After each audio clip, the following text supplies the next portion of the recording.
नमस्ते बच्चों। आज हम लोग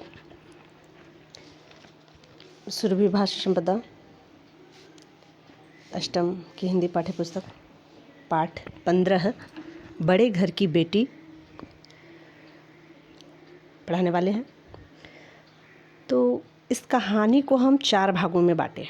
बहुत लंबी कहानी है, इसलिए पहला कहानी का सारांश, दूसरा कहानी का उद्देश्य, तीसरा है शीर्षक की सार्थकता और चौथा है पात्रों का चरित्र चित्रण। तो पहला कहानी का सारांश जानेंगे। बेनी माधव सिंह गौरीपुर गांव का जमींदार थे। उनके पितामह बहुत धनवान थे, परंतु आधी से अधिक संपत्ति वकीलों को भेंट कर देने की वजह से वे अब साधारण स्तर का जीवन जी रहे थे। उनका 2 पुत्र, बड़ा पुत्र श्रीकंठ BA पास एवं इलाहाबाद में नौकरी करता है। सप्ताह के अंत में गांव आता है। और छोटा पुत्र लाल बिहारी। बड़ा पुत्र भारतीय संस्कृति एवं सम्मिलित कुटुंब में आस्था रखता है। गांव के बिखरते परिवारों को जोड़ने का अथक प्रयास करते रहते हैं। छोटा पुत्र लाल बिहारी सजीला नौजवान, परंतु उज्जड़ गवार, पढ़ने में मन नहीं लगता उनको। आनंदी श्रीकंठ की पत्नी, जो भूप सिंह की बेटी है और बहुत ही धनाढ्य परिवार से आई हैं, परंतु साधारण परिवार में विवाह होने के पश्चात वह उसी परिवेश में पूरी तरह अनुकूलित हो जाती है और सबकी तन मन से सेवा करती है। एक दिन लाल बिहारी ने अपनी भाभी को आनंदी को चिड़िया पकाने दी। उसने पाव भर घी मांस में डाल दिया तो दाल के लिए घी ही नहीं बचा। तो लाल बिहारी क्रोधित हो गए और दोनों में कहासुनी हो गई। क्रोध में अंधे लाल बिहारी ने मां समान भाभी पर खड़ाऊ मार दी। आनंदी यह अपमान सहन न कर पाई। आनंदी भी क्रोध में जलते हुए अपने पति के आने का इंतजार करने लगी।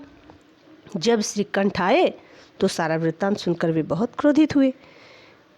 पिता बेनी माधव ने पहले तो लाल बिहारी का ही पक्ष लेते हुए आनंदी को ही दोषी माना, परंतु अपने बिखरते घर को बचाने के लिए अथक प्रयास किया, परंतु श्रीकंठ ने एक न सुनी। ये सब देखते हुए लाल बिहारी स्वयं घर छोड़कर जाने को तत्पर हो गए और पश्चाताप करते हुए अपने भैया भाभी से माफ़ी मांगी और जाने लगे। इतने में आनंदी का हृदय लाल बिहारी की आत्मग्लानि को देखकर द्रवित हो उठा। श्रीकंठ भी भाई को माफ़ करके गले लगा लिया। इस तरह आनंदी अपनी व्यवहार कुशलता से यह साबित कर देती है कि वो वास्तव में बड़े घर की बेटी है। अब इसका दूसरा भाग आता है, कहानी का क्या उद्देश्य है। तो इसमें इनके जो लेखक हैं प्रेमचंद जी, भारतीय संयुक्त परिवार में उत्पन्न समस्याओं या परिवार की मनोविज्ञान की बड़ी बारीकी से दिखाने का प्रयास किया है।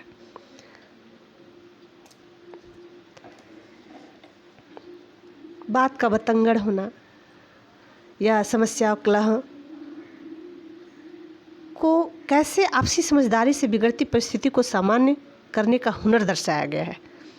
इस कहानी का केंद्रीय भाव यही है कि किसी घर में किसी भी समस्या के उत्पन्न होने पर आपसी सूझबूझ और अपने अहम को परे रखकर समझदारी से सुलझाया जा सकता है। इस कहानी में आर्थिक, पारिवारिक और सांस्कृतिक मूल्यों का समावेश किया गया है, जो हमारे देश और समाज की संस्कृति को प्रतिबिंबित करता है।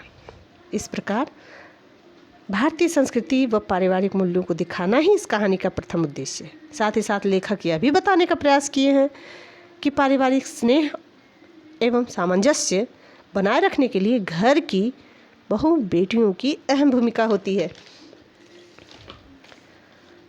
बड़े घर की बेटी वही होती है जो अपने सद्विवेक से घर को बिखरने से बचा लेती है।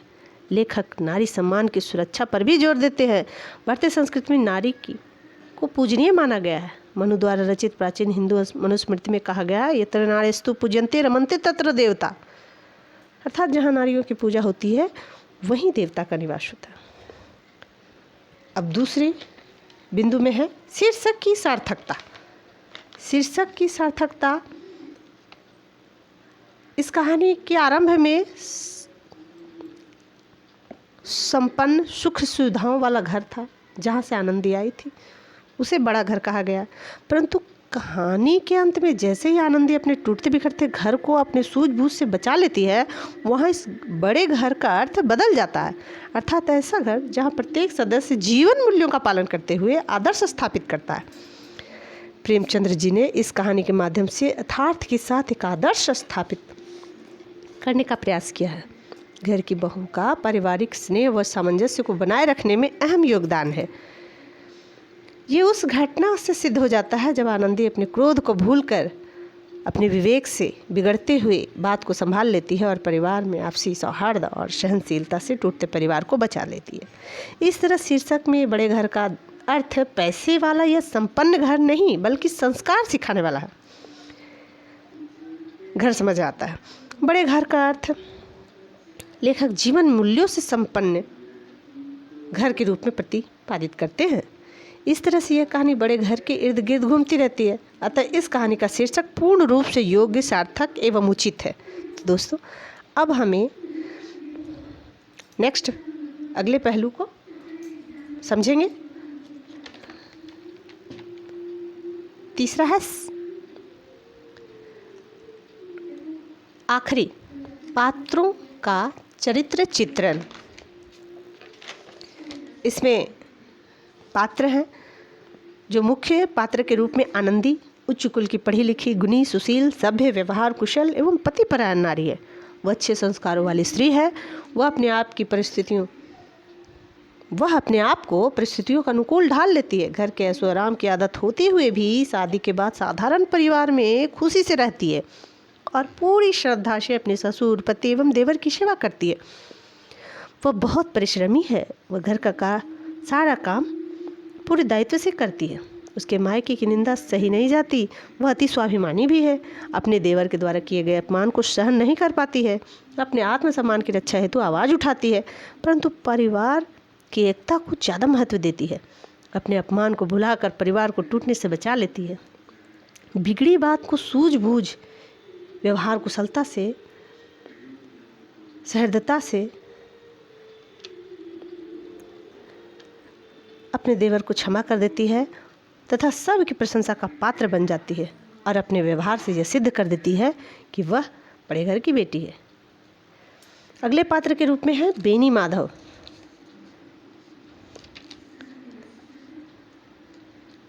बेनी माधव गौरीपुर गांव के जमींदार हैं। वह समझदार व्यक्ति हैं। उनके 2 लड़के हैं, जैसा कि कहानी में आप लोग सुन चुके हैं। लेकिन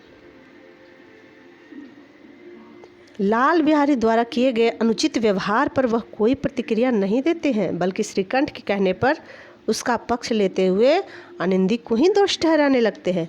स्त्रियों के प्रति उनके हृदय में सम्मान का भाव का अभाव है। अपने संयुक्त परिवार को आदर्श परिवार मानते हैं और गांव वालों के समक्ष अपने परिवार की अच्छी छवि प्रस्तुत करना चाहते हैं। जब उनका घर टूटने व बिखरने लगता है तो वो पूरा प्रयास करते हैं कि सब कुछ पूर्ववत हो जाए। अब अंतिम पात्र के रूप में